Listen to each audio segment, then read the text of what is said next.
Assalamualaikum warahmatullahi wabarakatuh. Keamanan harta benda adalah salah satu dari 5 tujuan utama syariat Islam, maqasid syariah. Namun, bagaimana Islam memandang perbuatan mengambil hak orang lain secara sembunyi-sembunyi? Hari ini kita akan mempelajari Al-Syariqah, sebuah kajian hukum yang tidak hanya bicara soal hukuman, tapi tentang keadilan dan perlindungan hak milik manusia. Secara bahasa, kata al-syariqah berasal dari akar kata bahasa Arab yaitu syaroko, yashriku, syarikon. Istilah ini merujuk pada tindakan mengambil harta milik orang lain dilakukan secara sembunyi-sembunyi.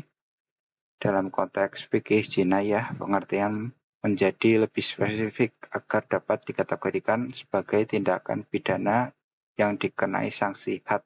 Pencurian adalah pengambilan harta orang lain. Objeknya harus berupa harta yang sah. Oleh seorang mukhalaf, pelaku haruslah orang yang sudah baligh dan berakal. Harta tersebut diambil dari tempat yang memang diperuntukkan untuk menyimpan barang tersebut secara aman. Misalkan lemari, berangkas, atau rumah yang terkunci. Dilakukan tanpa sepengetahuan pemilik. Nilai barang yang dicuri harus mencapai batas minimal tertentu untuk dikenakan hukuman potong tangan. Tidak ada keraguan atau ketidakjelasan dalam kepemilikan. Misalnya bukan mencuri harta milik orang tua atau harta yang di dalamnya pelaku memiliki hak. Landasan hukum Asy-Syariqah yaitu dalam surat Quran surat Al-Maidah ayat 38. A'udzubillahi minasyaitonirrajim. Wasariqu wasariqatu waqta'u aydiyahuma jazaa'an bima kasaba nakalam minallah wallahu azizun hakim. Yang artinya, laki-laki maupun perempuan yang mencuri, potonglah tangan keduanya sebagai balasan atas perbuatan yang mereka lakukan dan sebagai siksa dari Allah. Allah Maha Perkasa lagi Maha Bijaksana. Asbabun nuzul dari ayat ini merupakan adanya seorang perempuan yang mencuri di kampungnya dan diadukan kepada Rasulullah. Kemudian ayat ini turun untuk menghukum perempuan tersebut. Dalam sejarah pada masa jahiliyah, potong tangan merupakan suatu yang lumrah, suatu yang sering terjadi. Namun kebiasaan ini hanya untuk laki-laki dan perempuan dibiarkan saja.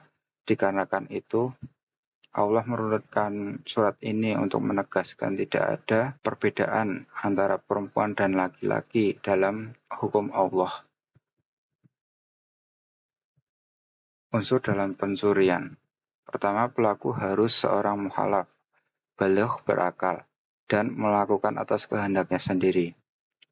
Kedua, barang tersebut harus memiliki nilai ekonomi dan diakui sebagai harta dalam pandangan syariat. Sesuatu yang tidak bernilai dan tidak bermasalah secara hukum tidak termasuk di dalamnya. Kemudian nomor 3, harta tersebut harus jelas milik orang lain. Jika pelaku memiliki hak atau andil kepemilikan dalam barang tersebut, misalkan harta warisan yang belum dibagi, karena itu dianggap syubhan, maka unsur pencurian tidak terpenuhi. Kemudian yang nomor 4, barang tersebut harus diambil dari tempat yang semestinya, digunakan untuk menyimpan barang tersebut, seperti berangkas, rumah, toko yang terkunci. Jika barang tergeletak di jalan tanpa penjagaan, pengambilnya tidak dikenakan hukuman had. Kemudian syarat harta penyimpanan yaitu yang pertama, tempat yang telah dijelaskan tadi, barang diambil dari tempat penyimpanan yang layak, seperti rumah dan berangkas. Kemudian barang yang diambil merupakan benda bergerak. Harta tersebut harus dapat dipindahkan dari satu tempat ke tempat yang lainnya, tidak seperti tanah, rumah, dan lain-lain. Kemudian barang yang bernilai dan memenuhi syarat. Kemudian sudah mencapai nisabnya. Batas minimal nisab dari harta curian yang dikenakan denda had yaitu dari hadis di bawah ini dari Aisyah radhiyallahu anha bahwa Rasulullah shallallahu alaihi wasallam bersabda, tidak boleh dipotong tangan seorang pencuri kecuali sebesar 1/4 dirham atau lebih. Dan dari Ibnu Umar radhiyallahu anhu bahwa Nabi shallallahu alaihi wasallam pernah memotong tangan pencuri karena mengambil sebuah perisai seharga 3 dinar.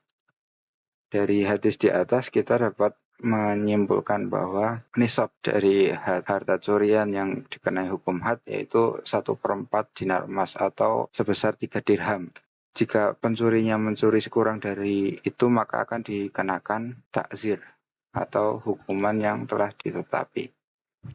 Metode pembuktiannya yang pertama ada saksi. Saksi minimal 2 orang laki-laki yang memiliki syarat yaitu beragama Islam, baligh, berakal, bersifat adil, tidak pernah melakukan dosa besar atau tidak dikenal sebagai pembohong. Kesaksian perempuan dalam kasus had pencurian menurut ulama tidak dapat diterima sebagai bukti utama untuk hukum potong tangan.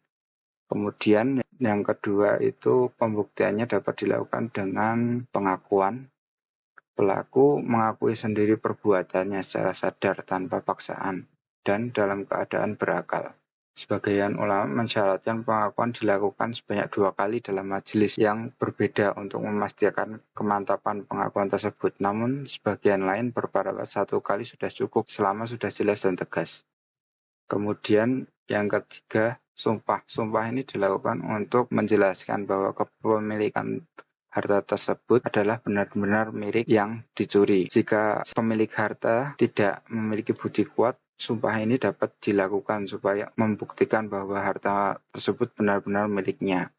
Namun, sumpah ini tidak dapat dijamin jika tidak ada 2 metode pembuktian sebelumnya, yaitu tidak ada saksi maupun tidak ada pengakuan dari sang pencuri.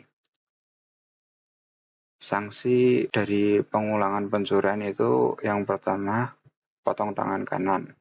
Kemudian, potong kaki kiri. Yang ketiga, potong tangan kiri. Dan terakhir, potong kaki kanan atau hukuman takzir. Kemudian dalam hadis lainnya ada dijelaskan bahwa yang terakhir itu pelaku pencurian dibunuh dalam pelaksanaan hukuman had. Pengguguran hukuman had. Hukum potong tangan dapat gugur jika ada pemaafan dari korban sebelum pengaduan.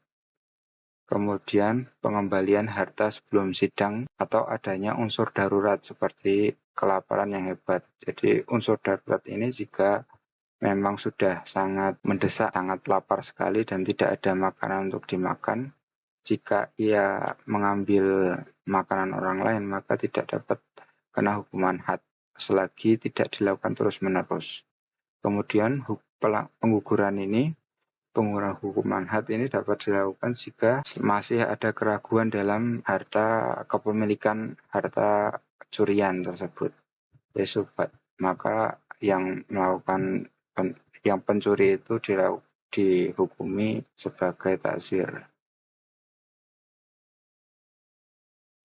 Kesimpulannya dari hukum syariah bertujuan untuk melindungi hak milik. Penerapan sanksi potong tangan sangat ketat dan penuh kehati-hatian guna menjamin keadilan tanpa mengabaikan aspek kemanusiaan.